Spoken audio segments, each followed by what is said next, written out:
The iron wheels shrieked across the rails like something alive. Every jolt of the train sent dust falling from the ceiling, and the air inside the boxcars was heavy with the scent of sweat, old uniforms, and sea salt that clung to their clothes after weeks of transport. They had crossed the Atlantic inside the bowels of a Liberty ship, then shuffled through camps in New Jersey, Oklahoma, and now south again, through the heart of a land they had been taught to fear. There were 60 women in that car, former nurses, clerks, signal auxiliaries, and volunteers who had once believed in the bright banners of a 1,000-year Reich. Now they were reduced to silence, the numbers sewn on faded khaki. The last memory most carried of Germany was the smell of burning cities and the thunder of Allied bombers overhead. Many had not seen the sky freely since the day of their capture. They had imagined their captors' homeland as a fortress of steel and concrete, a machine of war. Instead, through a narrow crack in the wooden slats, one woman saw sunlight sweeping over wide grass plains, the color of gold. She blinked, certain it was a trick of the light. "Das kann nicht Amerika sein," she whispered. "This cannot be America." The name stenciled on the car ahead read, Camp Hearn, Texas. The train began to slow. Steam hissed around the wheels, and outside the fences came into view, not the barbed, electric kind from nightmares, but simple posts stretching across fields. Beyond them stood men on horseback, broad-shouldered and slow-moving, their silhouettes outlined by the rising sun. One wore a wide-brimmed hat and a revolver on his belt. He spat into the dust and laughed with another in overalls. Cowboys. For a long time, no one in the car spoke. They stared through the cracks as if peering into a dream or a lie. They had grown up on UFA films that showed America as decadent and chaotic. In propaganda posters, Americans were caricatures, fat, cruel, godless. Yet these men outside looked nothing like the monsters from leaflets. They looked human, calm, free. The guards opened the doors and shouted orders in English, firm but not harsh. The women gathered their few belongings: photographs, Red Cross letters, scraps of cloth. A few still wore medals hidden under their collars, relics of pride they no longer understood. When the doors swung wide, sunlight flooded in, blinding them. The air smelled of hay, oil, and warm earth, so different from the damp rot of Europe. One by one, they stepped down from the train. Boots hit the ground. The dust rose around their ankles like a soft fog. Marta, a nurse from Hamburg, 30 years old, felt her knees weaken as she adjusted to the brightness. She remembered her father's words when she had joined the German Red Cross. "If you fall into enemy hands, they will destroy your soul first." She had believed him. Yet now, no one cursed her. No one pointed rifles at her chest. A young American private, barely older than her younger brother, guided her toward a waiting truck and said gently, "Ma'am, this way." The word "ma'am" lingered in her ears like something foreign and holy. Inside the truck, the benches were rough, but the soldiers had left water canteens at their feet. One woman, Elsa from Cologne, looked at the bottle as if it were a trap. "Do you think it's clean?" she asked. Marta nodded numbly. They passed the canteen around, each sipping cautiously. The water was cold, almost sweet. Some began to cry without knowing why. The road to the camp wound through open plains. On either side stretched endless pasture dotted with cattle, windmills, and wooden barns. The women sat silently, watching through the slats. They had imagined America as smoke and skyscrapers. Instead, it was space. Horizon upon horizon. Sky so wide, it swallowed their thoughts. When they reached the camp gates, the sign read simply, "Prisoner of War, Camp Hearn." Below it, a U.S. flag moved lazily in the wind. No banners, no slogans, no portraits of leaders. Just cloth, sun, and silence. The camp was large. Rows of wooden barracks, neat gravel paths, vegetable gardens fenced with wire. It did not look like punishment. It looked like discipline, built by hands that believed order could exist without cruelty. The women exchanged glances, uneasy. Then they saw the first lumberjacks.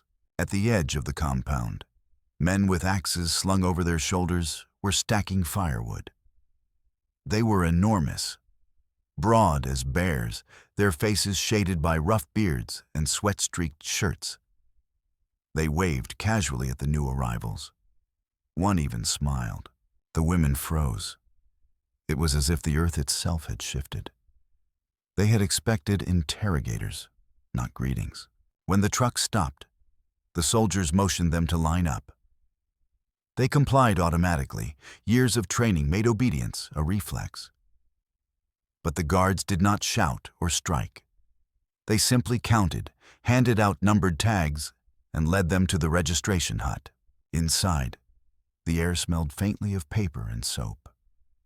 American clerks, one black, one white, filled out forms with quiet precision. When Elsa hesitated at the sight of the black soldier, her breath caught.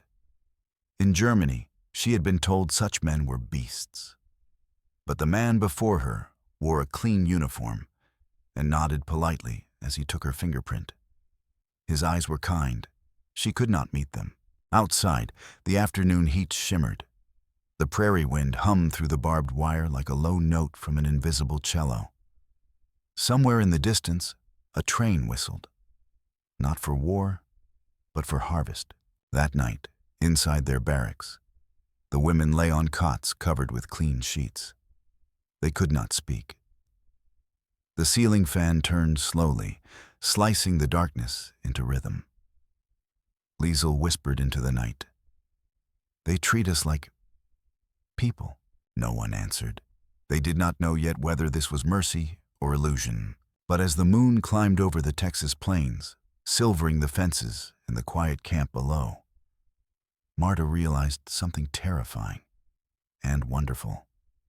The war had not yet ended for her, but hatred already seemed to be slipping away, dissolving into the still air like dust. For the first time in years, she fell asleep without hearing bombs. The morning sun poured over the Texas plains like warm syrup. It crept through the cracks in the barrack walls, tracing lines across the faces of the German women who had slept. Many for the first time in days, without fear of waking to shouting or sirens. Marta awoke slowly, her eyes adjusting to the gentle yellow light. For a moment, she thought she was still dreaming.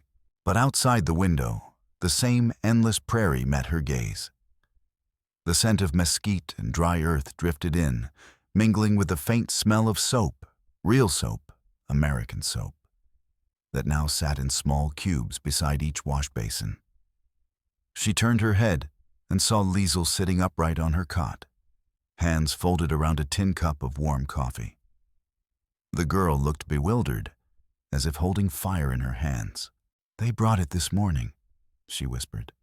"And bread, with butter." Marta sat up slowly. She noticed something strange.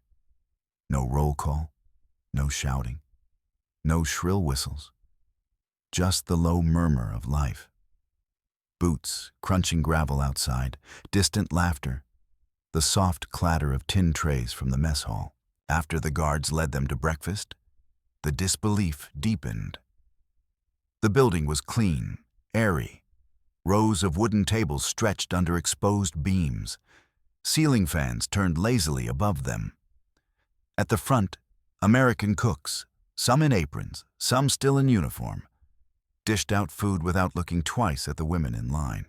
Cornbread, pinto beans, mashed potatoes, sliced apples, milk. The smell alone made some of the women dizzy. Elsa stood frozen in line, her tray shaking. "They're feeding us like citizens," she muttered. The others nodded without speaking, too confused to feel relief. At the far end of the mess hall, A chalkboard listed the day's menu. Below it was a quote, neatly written in English. "The measure of a nation is how it treats its prisoners." The words hung in the air like a challenge or a lesson. After the meal, they were led outside to a shaded yard where a few wooden benches had been placed under a large pecan tree. The sun filtered through the leaves in dapples, and for the first time since capture, the women sat in silence with nothing to do. No drills, no re-education, no interrogators. Just the wind, the cicadas, and the distant clip of hooves. The sound of cowboys, still at work beyond the fences.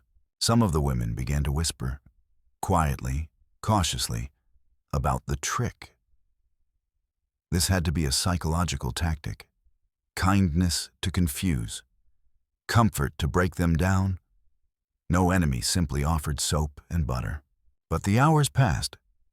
The guards remained distant, polite. The Americans, it seemed, had no interest in vengeance. That afternoon, the women were issued camp shoes and cotton uniforms marked PW. They were led in small groups to the bathing huts, temporary canvas structures set up with wooden floors, water barrels, and makeshift drains. Inside, warm water steamed from spigots. Marta stood naked and trembling beneath the spray. Not from fear, but from the strange, unbearable intimacy of the moment. The heat ran over her back, her shoulders, her neck, carrying with it the months of dirt, lice, and shame that no cold bucket in Naples or Marseille had ever washed away. She looked down and saw the soap in her hand begin to lather, and she wept. Not for Germany, not for the Reich, not for what was lost. She wept because in that moment, she remembered what it was to be human. Behind her, Liesel's voice was soft. "They're not soldiers. Not really. They're just men. Cowboys, farmhands." Marta nodded silently. Later, as the sun lowered, casting the camp in long golden shadows, the women were allowed to walk the perimeter in pairs. There were gardens inside the fences, tomatoes, onions, even squash. POWs had planted them. American guards let them tend to them without rifles pointed at their backs. In the distance, beyond the wires, a group of American men were branding cattle. One rode a paint horse, shirt off, sweat glistening across his shoulders. Another, broad as a doorway, wore suspenders and chopped wood with effortless rhythm. The German women stood behind the fence and stared, as if watching another species. "Lumberjacks," said Elsa, half in awe. "Are they real?" "They don't look like war," Liesel murmured. Indeed, there were no uniforms, no jackboots, no armbands. These men laughed, teased each other, smoked with one hand while working with the other. When one saw the women watching, he waved, just a flick of the wrist. Casual and kind. The women didn't wave back, not yet. But they didn't turn away either. That night, as Marta lay in her bunk, she found herself thinking not of the fatherland, nor of the speeches, nor of the Führer's voice echoing from radios. She thought instead of the cowboy's wave, of the soap melting in her hand, of the warm water that had touched her like mercy. "Perhaps," she whispered into the stillness. "They were wrong about these people." No one answered, but no one argued. The fan turned slowly above, slicing the silence into something sacred.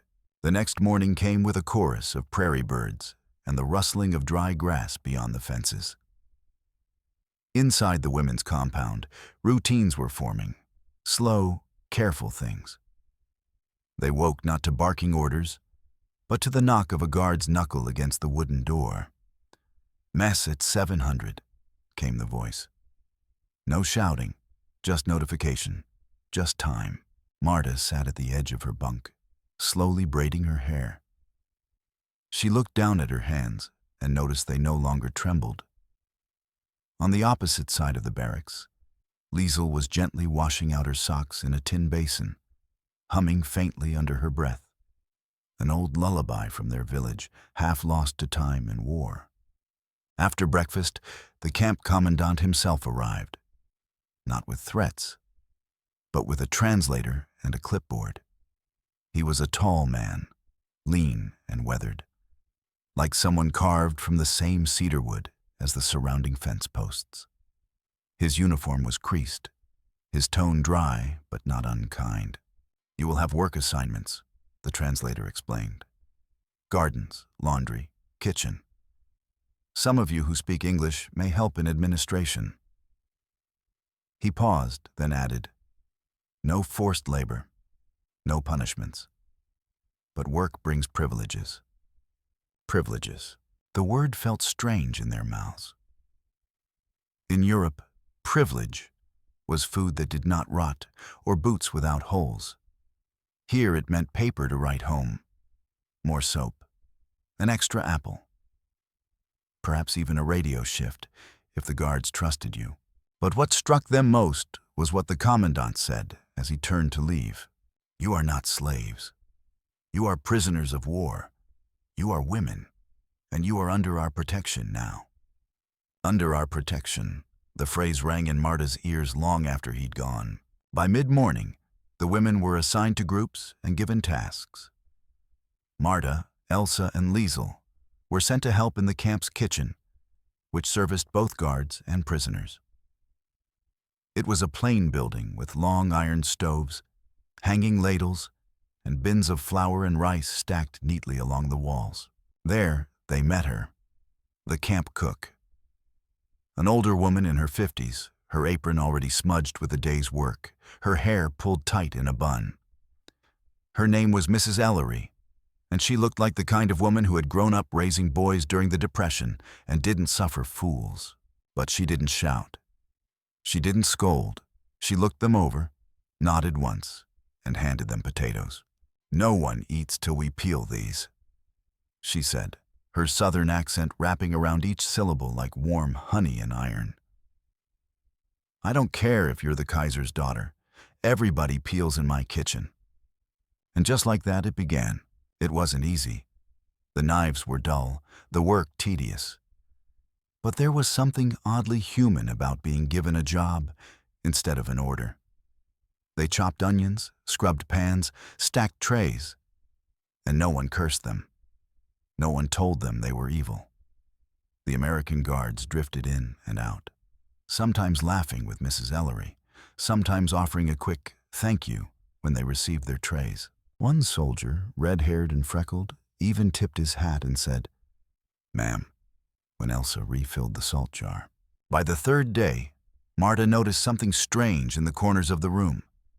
Photographs taped to the walls, not of generals, not of flags, but children, families, a baby in a wash tub, a man and wife on a tractor, a wedding party standing outside a church, all dust and smiles.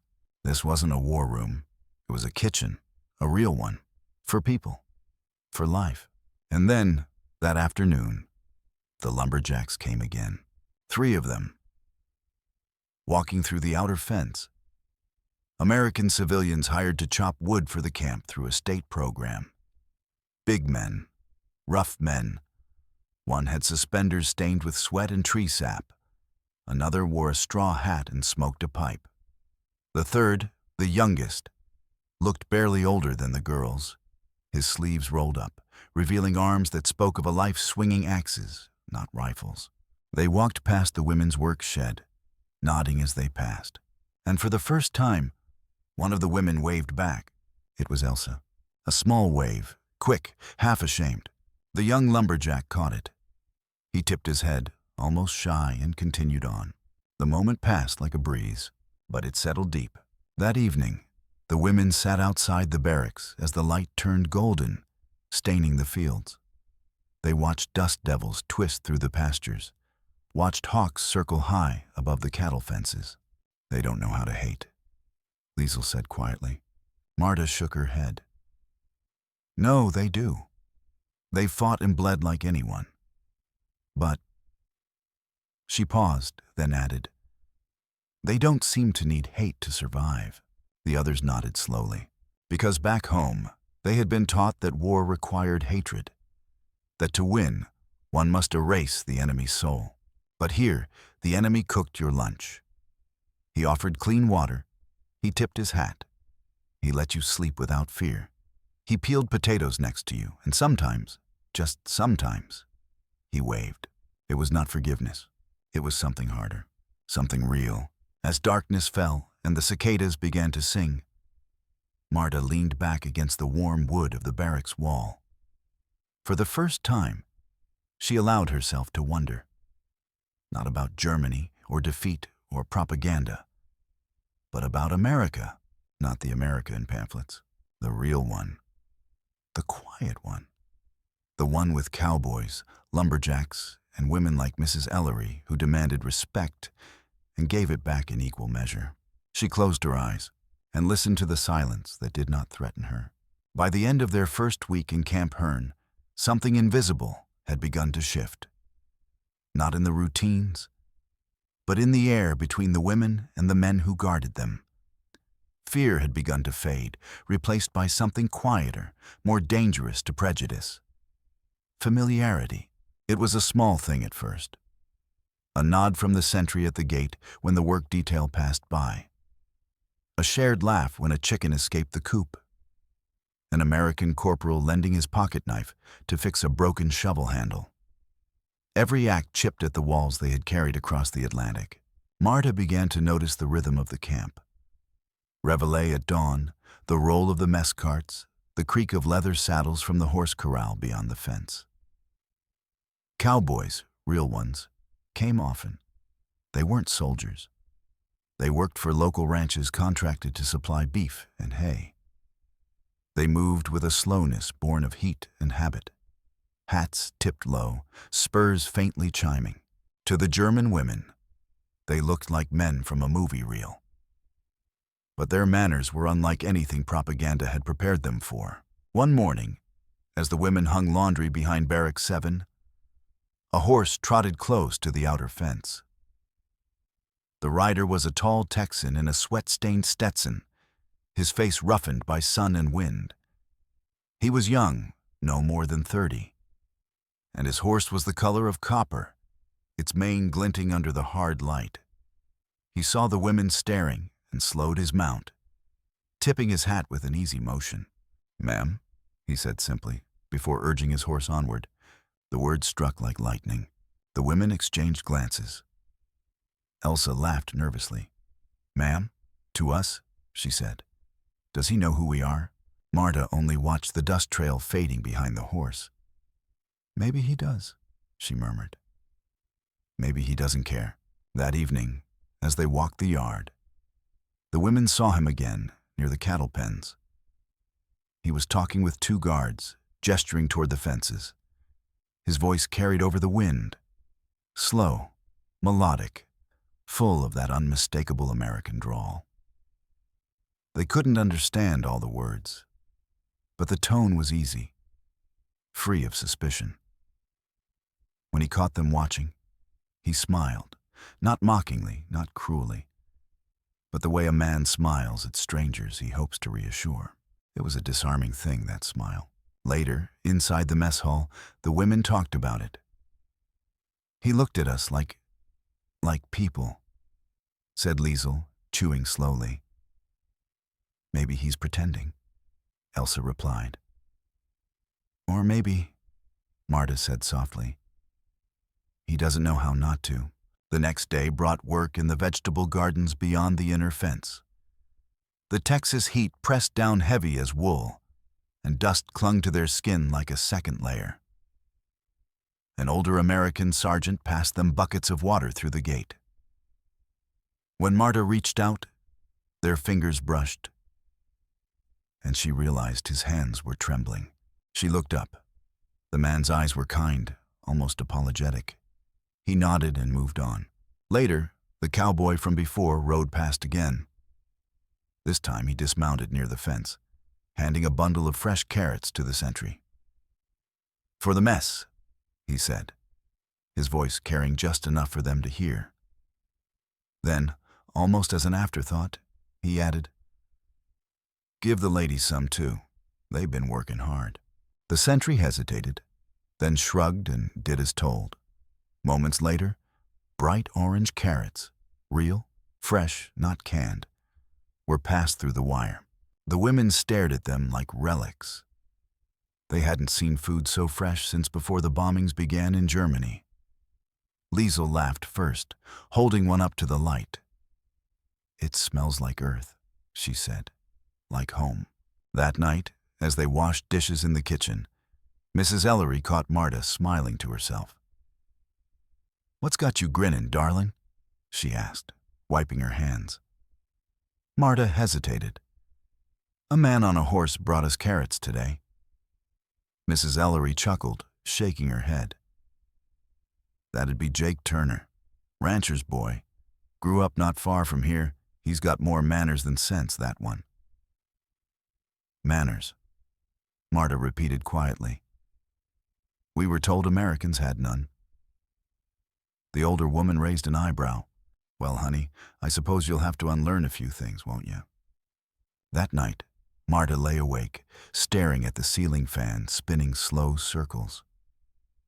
In her mind, she saw Jake Turner's face, not heroic, not cruel, simply human.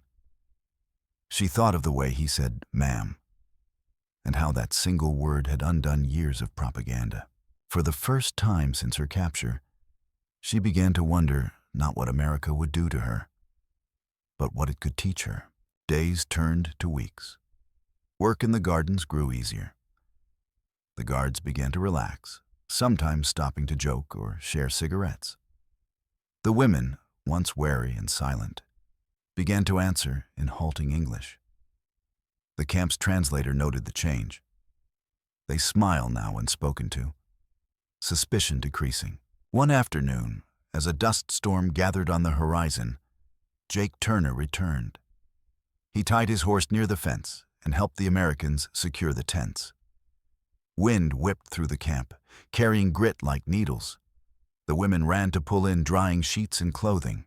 Marta's scarf flew loose and caught on the barbed wire. Before she could reach it, Jake stepped forward and freed it carefully, folding it over the fence post. Their eyes met briefly through the blowing dust. He nodded once. She mouthed the word "danke." He didn't understand the word, but he understood the look. When the storm passed, the air was cool and electric, washed clean. The prairie shimmered under a violet sky. The women stood in the yard, breathing deeply, their hair streaked with dust and light. Somewhere, a coyote howled. In that moment, Marta thought, perhaps this is what freedom feels like. Not the absence of fences, but the absence of fear. The camp lights flickered on, glowing amber against the night. In the mess hall, Mrs. Ellery served stew thick with fresh carrots. She winked at the women. "From your cowboy," she said. The women laughed softly. Not mockery, not surprise, just something close to gratitude. The transformation had begun. It was not grand or sudden. It came in gestures, a wave, a nod, a carrot passed through wire. But that was how empires of hate fell, not by surrender, but by kindness too small to be noticed until it was too late. The late August sun burned slower now, like a lantern sinking behind the Texas hills, not the blistering torch it had been in July. Evening stretched longer, the prairie winds softer, gentler. In Camp Hearn, the women had begun to walk with less hesitation. Still within the fences, yes, but with a posture less burdened by fear. Their heads were no longer bowed like fugitives. They lifted their faces into the open sky. One afternoon, Marta stood near the clothesline, pinning up washed linens that smelled faintly of soap and sunlight. Liesel worked beside her, humming again, the same half-forgotten melody that had returned to her voice since they arrived. The guards no longer paced. They lingered like shadows without menace, arms folded, boots kicked back against fence posts. Then a new smell reached them. Not cooking, not cattle, smoke. but not from battlefields, from pipe tobacco. He sat just beyond the inner perimeter fence, on a broken wooden crate beneath a pecan tree. A lumberjack with soot on his palms and a battered felt hat pushed back on his head. His boots were unlaced, and a long-handled axe leaned casually beside him. He puffed his pipe like an old man at peace with the silence. His name, they would later learn, was Eli. No last name was ever given, just Eli. He didn't speak much, but he watched, and when he did, it wasn't the way soldiers looked. It wasn't the stare of dominance or suspicion. It was quiet observation, like someone seeing beyond what uniforms were meant to hide. Liesl noticed him first. "He looks like he's made of wood and smoke," she said, not unkindly. Marta squinted toward the fence, then shrugged. "He's harmless," but the next day he was there again. Same place, same pipe. And this time, he brought a gift, not through the fence. That was forbidden. Instead, he set it on the ground on his side of the wire. A small bundle wrapped in brown paper and twine. Then he tipped his hat, stood, and walked away. The women stared at the parcel. "What if it's a trick?" Elsa asked. But Marta had stopped asking that. She walked to the fence and reached through, pulling it carefully toward her. Inside were 4 apples, firm, slightly bruised, and the color of autumn. Alongside them was a pencil sketch on scrap paper, a crude but unmistakable drawing of 3 women standing in a garden, holding carrots beneath a Texas sun. No words, just that image. They didn't report it. That night, they shared the apples like treasure, slicing them into thin pieces so everyone in the barrack could taste. The tart sweetness hit their tongues like something forbidden. Not the fruit itself, but the act of receiving kindness with no debt attached. Afterward, Marta folded the sketch and placed it under her cot, beside the cross that had once been her only possession. The next morning, she nodded toward the lumberjack. A silent thank you. He puffed his pipe, but didn't return the nod. Respect, she realized, was not always loud. A few days later, an announcement came through the interpreter. The women may participate in Sunday church services if they wish. No obligation, no sermonizing, just an open chapel, shared by Americans and prisoners alike. Some women refused, still wary of enemy ritual, but others, Marta among them, went. The chapel was small, whitewashed, and plain. A wooden cross stood at the front, and the pews were worn from decades of use. The American soldiers sat on one side. The German women, escorted by a quiet guard, sat on the other. The chaplain, a soft-spoken man with thick glasses and hands that trembled as he turned pages, said nothing about victory, about flags, about nation. He spoke instead of healing, of forgiveness, of how light and water both moved toward what was broken. Liesl wept openly during the hymn. Afterward, the guards served lemonade in paper cups. Marta stood under a creaking ceiling fan, watching it all. Men who had once been enemies, bowing their heads together in silence. Not a truce, something older. That evening, Mrs. Ellery found Marta alone in the kitchen, slowly scrubbing an already clean pot. "Sugar," the cook said, leaning against the doorframe. "You got something chewing at your heart?" Marta looked up. "I don't understand them. The Americans?" She nodded. "They should hate us. Some of them lost brothers, sons, but they treat us like neighbors." Mrs. Ellery smiled, but not with her mouth, with her eyes. "Hate's like kerosene. Burns fast, leaves nothing. Doesn't last out here, not under this kind of sky." Marta swallowed hard. "Besides," the cook added, wiping her hands on her apron, "most of these boys weren't raised to look at a woman and see an enemy. They see a woman, a daughter of God, even if she's wearing the wrong boots." That night, As the stars bloomed across the wide black sky, Marta sat near the fence with Liesel and Elsa. No guards hurried them back. No dogs barked. The lights of the American barracks flickered gently in the distance. Fireflies in the dark. "Do you think our people would have done the same?" Liesel asked suddenly. The question lingered like smoke. Marta didn't answer, because she already knew what they were experiencing here. The dignity of clean sheets, the softness of fresh apples, the respect of silence, had not existed in the places they once guarded. In Germany's camps, mercy had been weakness. Here, it was law. She looked up toward the chapel, barely visible beyond the fence. Then toward the garden, the stables, the kitchen where Mrs. Ellery still worked late into the night. Then at the stars, and for the first time, Marta whispered a prayer, not for survival, but for understanding. September arrived with gentler winds, and the prairie grass began to fade from sunburnt green to brittle gold. Camp Hearn settled into a rhythm, the way all small towns eventually do, and in many ways, that's what it had become. Not just a prison, not just a camp. A town of strangers learning how to live beside one another, without guns between every thought. By then, the fence no longer felt like a wall. It was still there, wires, posts, gate locks. But in the minds of the women, something had blurred.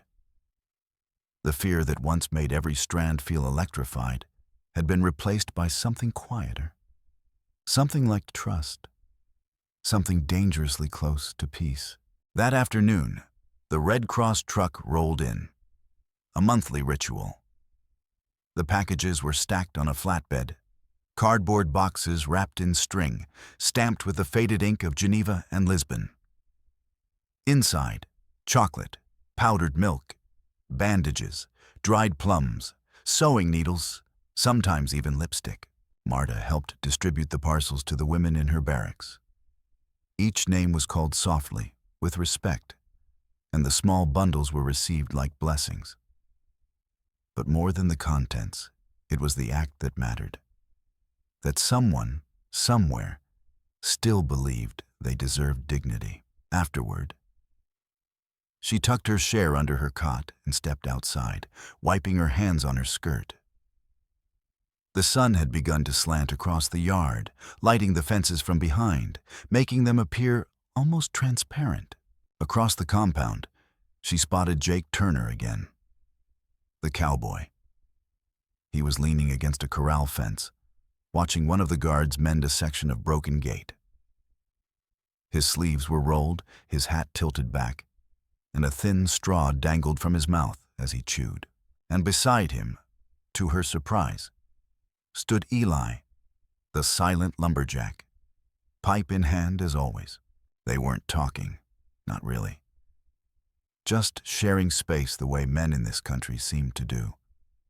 Unhurried, unbothered, letting the sky speak between their sentences. Then Jake turned. And this time, when he saw her standing there, hands at her sides, sun behind her like a halo of war and peace, he didn't just nod. He smiled and waved. Not a wave of pity, not mockery, just acknowledgement, recognition. She hesitated only a moment before raising her hand in return, not to surrender, but to say, "I see you too." That evening, a small group of women, Marta among them, were invited to help decorate the camp hall. A celebration was planned, not for them, but for the American Guards. Some kind of harvest dance or community gathering, though the women weren't expected to attend. Still, they were allowed to help prepare. And in that shared space, something remarkable happened. For the first time, the women and the guards worked side by side. No fences, no intermediaries, just hands folding crepe paper, sweeping the floor, hanging lanterns. Marta stood on a wooden chair stringing cotton banners when one of the guards, a tall man from Arkansas with calloused hands and a nervous laugh, steadied the chair beneath her without being asked. "You don't have to." she said quietly in English. He looked up.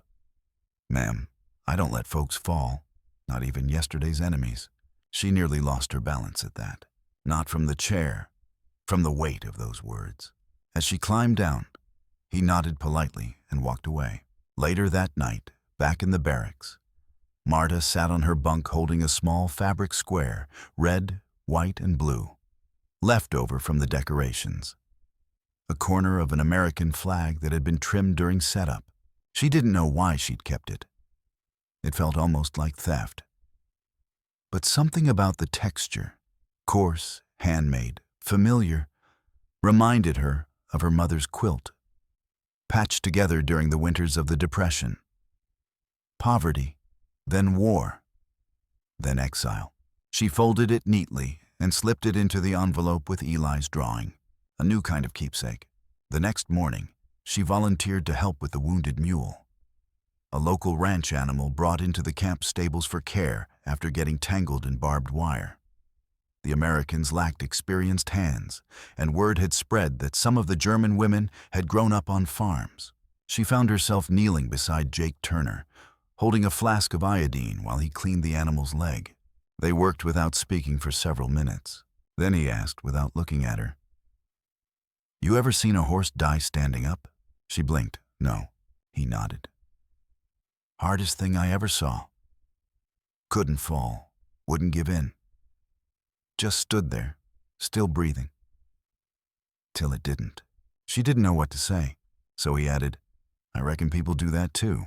And somehow, in that quiet stall, the smell of hay, iodine, and old wounds hanging thick in the air, Marta understood exactly what he meant. They both stood, brushing dust from their knees. The mule, now bandaged, breathed slowly in the corner. Jake turned to her, this time meeting her eyes. "War ends different for everyone, ma'am," he said. "Sometimes the fight don't stop when the guns do." She nodded slowly. "In my country, we thought the fight was the meaning." He studied her a moment, then said gently, "Maybe you just hadn't seen the rest of it yet." That night, the women watched the harvest dance through the barrack windows. They couldn't attend, but they saw the lights, heard the fiddle music carried on the wind, and caught glimpses of the Americans dancing in boots worn from work, not war. There were no speeches, no slogans, just rhythm, joy, people trying to live again. And Marta, for the first time, didn't feel like a prisoner of war. She felt like someone on the edge of something new, not freedom exactly, but readiness. October came with cooler winds, and the smell of burning cedar drifting faintly from the hills beyond Camp Hearn.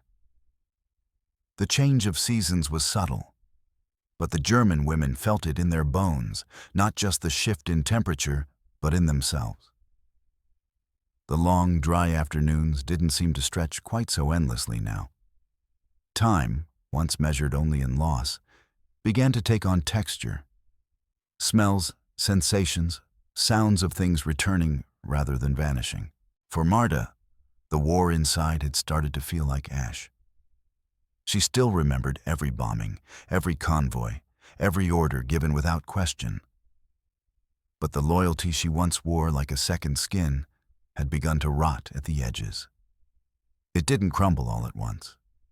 It peeled, gently, painfully, like old paint on a door left too long in the sun. And she wasn't the only one. One morning, inside the barracks, a quiet argument broke out. Erica, a proud Red Cross auxiliary from Dresden, stood near the wash basin, her voice tight with anger. She had seen Elsa laughing the day before, openly, unashamed, while helping one of the guards stack crates behind the kitchen. "You should remember who you are," Erica snapped. "Who they are." Elsa didn't yell back. She simply wrung out her towel and said softly, "They gave me coffee when I was shaking." "They're still the enemy," Erica insisted. Marta had been silent, but now she spoke. "No," she said. "They were the enemy. Now they're just people we don't know yet." Erica looked at her with something like betrayal. "You've forgotten your country," but Marta only shook her head. No, Erica. I remember it too well. I remember what it looked like when we stopped seeing anyone else as human. The room fell quiet. That afternoon, Marta walked the yard alone. A cold wind pulled gently at the hem of her camp-issued skirt. She stopped by the fence, resting her hand lightly on the wire. Across the compound, Eli sat again beneath the pecan tree, pipe in hand, watching the sky. She didn't wave this time. She just sat too, on her side of the fence, back against the wood. Two silhouettes, quiet, divided by wire but joined by stillness. And then, from the mess hall, came a sound that hadn't been heard in months. Laughter. Male voices, boots on wood, someone playing a harmonica. It was a game. A baseball game. The Americans had set up makeshift bases with painted stones and a crude bat carved from a split board. The guards, the cooks, the civilian contractors, even the chaplain, took turns. It wasn't elegant. It was hilarious. The German women watched from the laundry shed at first, uncertain whether they were even allowed. But when one ball rolled toward them and Liesel caught it, quick, instinctive, she threw it back. A perfect pitch. The guards applauded. Jake Turner, dusty and breathless, tipped his cap to her. "You ever play, ma'am?" "No," Liesel said, surprised. "Only football. European football." "Well, you throw better than half our boys," he said, grinning. The ice cracked just enough for someone to smile, for someone else to clap. And slowly, the women stepped closer, standing just outside the chalked baseline, their arms folded, watching not prisoners and captors, just men, running in the dust, laughing like boys again. That night, Elsa confessed to Marta something she had not dared speak. "I think I hate who I used to be," she said. "The girl who believed in flags more than people, who thought strength came from silence." Marta said nothing at first. Then slowly, "I was that girl too." Elsa looked up, eyes wide. "But you were always the brave one." Marta smiled, a smile without victory. "No, I just broke earlier." They sat on their bunks in the dark, listening to a distant harmonica still echoing faintly from the American side. Music in the night. And not a march. Not a hymn to glory or revenge. Just a tune. A human sound. The next day, a storm rolled across the Texas horizon. The sky turned the color of lead and sand, and wind lashed the barracks like a test. Guards scrambled to cover supplies.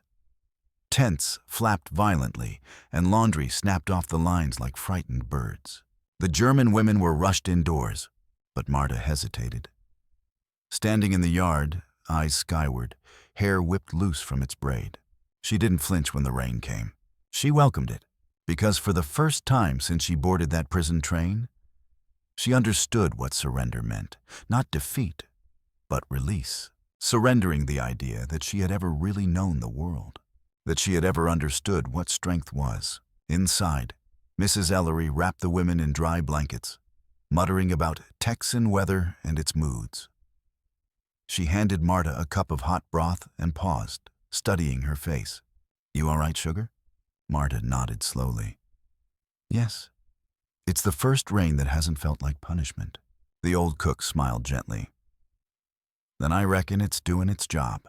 Later, as the storm passed and the air turned sharp and clean, Marta stepped outside again. The ground was soaked. The fences glistened like silver thread. She saw her reflection in a puddle. Not the girl who marched in formation, but the woman who now stood unguarded inside her own skin. She whispered something in German, a phrase from childhood. "Ich bin noch da." I am still here, and more than that. She was beginning to return to herself, not as a soldier, not as a prisoner, but as a human being reborn in the quiet space between war and whatever came after. The days that followed the storm were soft and quiet, as if the wind had swept something bitter away. The ground in Camp Hearn steamed with fresh rain, and dew clung to the barbed wire in the mornings like tiny ornaments. Fragile, glinting, harmless, Marta woke early now, before the bugle call. She liked the stillness, the hush before the camp came to life. She would sit outside the barracks on an overturned milk crate with a tin cup of coffee, watching the sky turn from deep navy to gold. Sometimes, if she was lucky, Jake would ride past in the far field, tending to cattle, and she would raise her cup in greeting. Sometimes he tipped his hat, sometimes he didn't.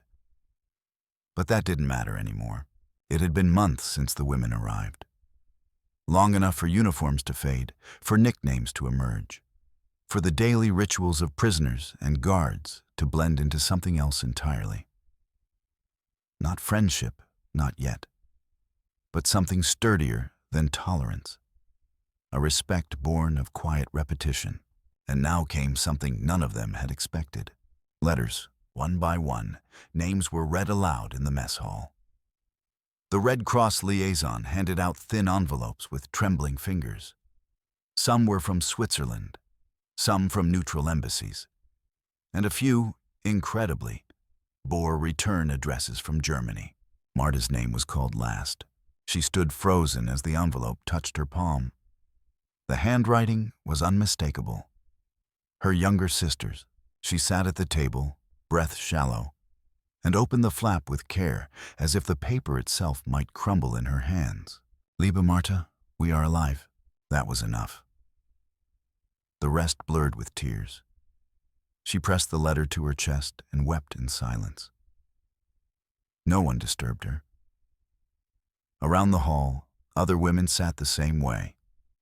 Still, head bowed, holding thin pieces of paper like relics. Later, she found Liesel in the garden, staring down at a tiny tomato plant just beginning to fruit. I thought they were all gone, Liesel whispered. My mother, my brothers. Marta nodded. They're not. Some of them made it. And us? Liesel asked. Have we made it? Marta didn't answer. She just knelt beside the plant and began pulling weeds. The next morning, something even more unexpected happened. The camp commander, a gray-haired colonel who had rarely spoken more than 5 words to the women, stood before them in the mess hall and made an announcement. There will be an opportunity, the translator said, for prisoners to record short voice messages. The Red Cross will deliver them by radio broadcast to Europe. Gasps spread through the room like fire through dry grass. Not propaganda, the colonel added. Just human words, family, life, health.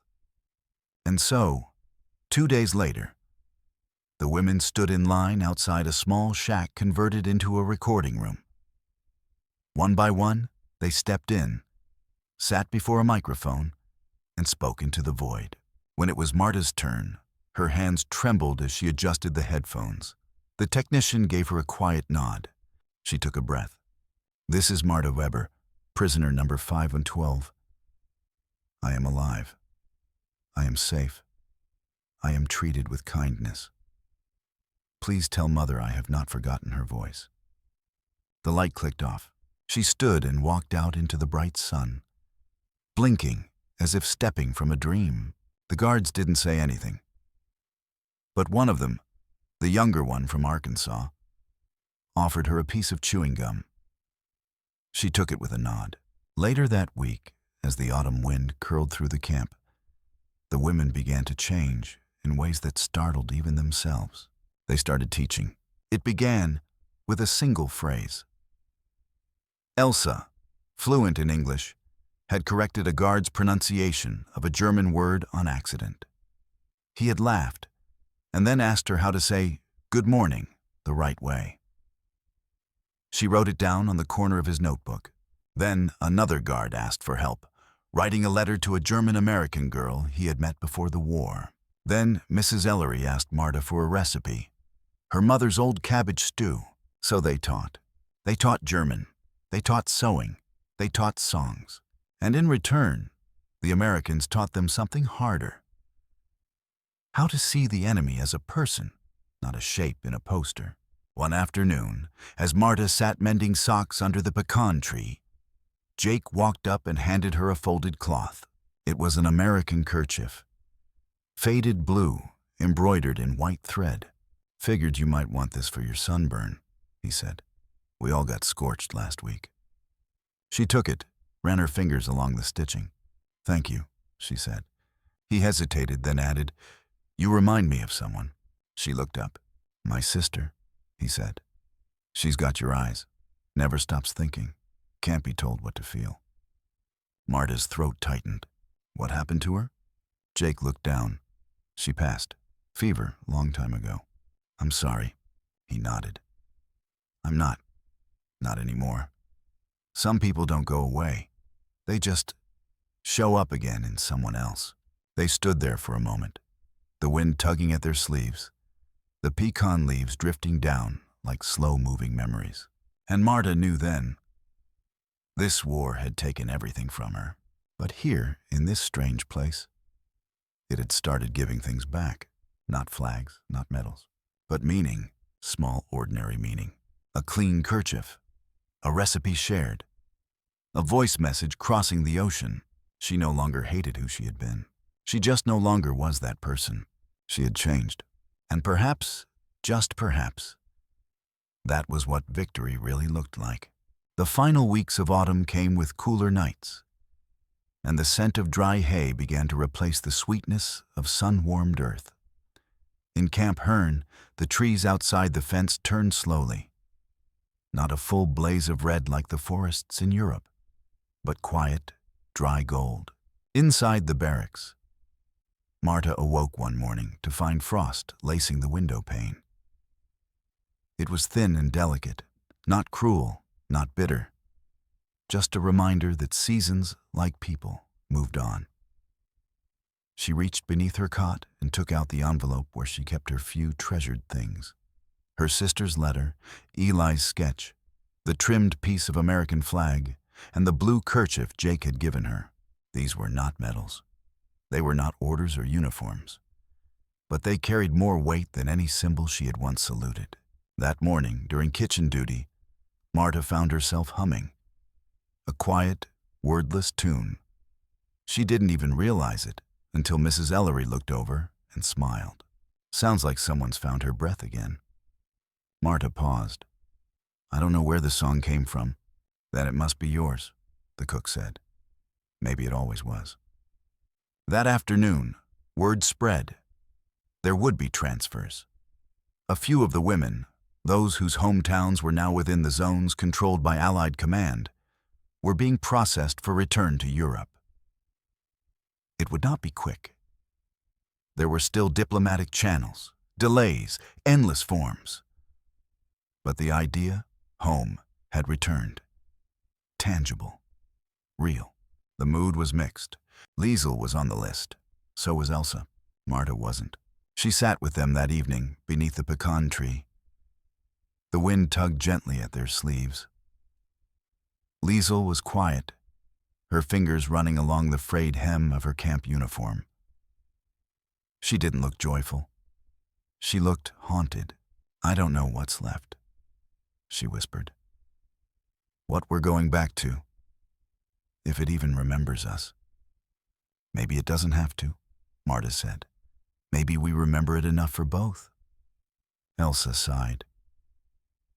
"I dreamed of leaving every night. Now that it's near, it feels like leaving something behind. Something I never expected to find." Marta didn't speak. She understood. Because in the strangest way, this camp, this land of fences, rations, and strange accents, had become more of a home than the shell of Germany she had fled. Not because it was perfect, but because it had allowed her to become someone new, someone not bound by fear, someone unafraid of kindness. That Sunday, the chaplain invited them to attend a farewell service, not a religious one, but a gathering. The Americans would be there too. Guards, cooks, civilian staff, even Jake. It was held in the camp hall, Fourbistombe, where months earlier the women had not been allowed inside during the harvest dance. Now they were welcomed. The lights were soft, the benches full. There was no sermon, just music, readings, a few words spoken slowly. And then something that none of them expected. An old American soldier stood, his voice rough as gravel. "I fought in France in the First War," he said. "I seen men torn apart by flags, by pride, by fear. And when I came home, I didn't know how to look at people without wondering what they'd taken from me." He looked at the German women. "But this war, this camp, you reminded me what people can give." He sat. Silence followed. Then the harmonica began. The tune was soft, not triumphant. Just a river of sound flowing through the room, settling in every corner like dust. And then, something more impossible happened. One by one, the guards and the women stood and began to sing. It wasn't in perfect harmony. It wasn't even in one language. But it was shared. In that moment, the flag didn't matter. The uniforms didn't matter. There were no Axis, no allies, only voices, only memory, only people who had once been taught to destroy one another, now offering silence and song. When the gathering ended, Jake caught Marta just outside the door. "I heard you're not going back yet," he said. She nodded. "They don't know what zone my family is in. I may be here all winter." He paused. "You mind if I leave this with you, then?" From his jacket pocket, he pulled out a folded handkerchief. Not new. Frayed, patched at the corners. Embroidered in rough thread were 4 simple letters. "Hope." "It was my sister's," he said. "Mama made it when she turned 13. It's not much." Marta held it with trembling hands. "It's everything," she whispered. He tipped his hat and walked away. She didn't cry, not then. Instead, she returned to the barracks, unfolded her envelope, and added the handkerchief to her collection. Each item inside, the letter, the sketch, the cloth, was now a piece of something more powerful than any army. Proof that she had lived through hatred and had not become it, that she had survived capture, but had not remained captive, that she had learned, on foreign soil, under a foreign sky, that the greatest flag one could carry was folded, quietly, inside the heart. The cold came slow to Texas, creeping over the plains like a careful visitor. By late November, frost lingered in the corners of the garden, and the mornings turned sharper, like knives drawn quietly in the dark. Camp Hearn braced for winter. Tarps added to windows, firewood stacked higher, boots lined near stoves to dry. For the German women, now nearly a year in American hands, the season didn't feel like a punishment. It felt like a pause. One final deep breath before whatever came next. And then, in the first week of December, the word came. Repatriation. Not rumor this time. Not maybe. Not soon. It was real. The names were read in the mess hall. The Red Cross would arrange passage back to Europe, neutral ships, then transport to holding centers in France or Switzerland, and from there, home, or what was left of it. Marta's name was on the list. She didn't react. Not at first. Just folded the paper slowly in her hand, like she was handling something delicate. She sat beside Liesel that night, under the pecan tree, and stared into the dark. "I thought I'd feel joy," she whispered. Liesel didn't answer. Her silence said enough. Home was a word that had changed shape in the months since they'd arrived. For so long it had meant escape, return. But now it meant something harder, a place that might not welcome them, a language that might no longer speak to the people they had become. On the final day, the camp rose early. The departing women were allowed 1 bag each. Uniforms were exchanged for civilian clothing sent through the Red Cross, coats that didn't quite fit, scarves that smelled of mothballs and salt. Marta dressed in silence. Her fingers paused at the edge of her envelope, the one filled with all the strange, gentle artifacts of her captivity. She took it with her. As the trucks pulled up to the main gate, a small crowd had gathered. Guards, staff, even the chaplain. The women stood in line, holding their bundles. No chains, no blindfolds. Just faces marked by dust, sun, and quiet resilience. Jake Turner was there. So was Eli, standing just beyond the fence, arms crossed, pipe cold in his teeth. Marta saw them but didn't wave. She wanted to remember them just like that. Still, solid. Part of the land now etched into her bones. Mrs. Ellery stepped forward, wrapped Marta in a quick hug, then placed a folded cloth into her hands. It was a napkin, stitched with blue thread, worn soft by years of washing. "You gave us food," Marta said. The cook smiled, lips pressed tight. "You gave us back our decency."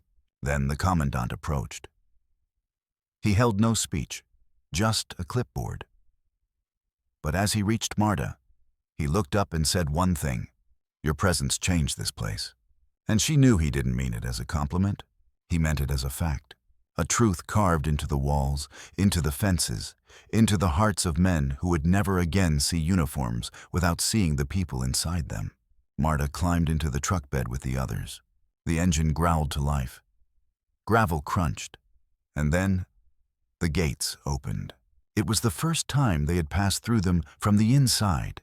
The first time the fence wasn't the thing holding them in, but the thing they had outgrown.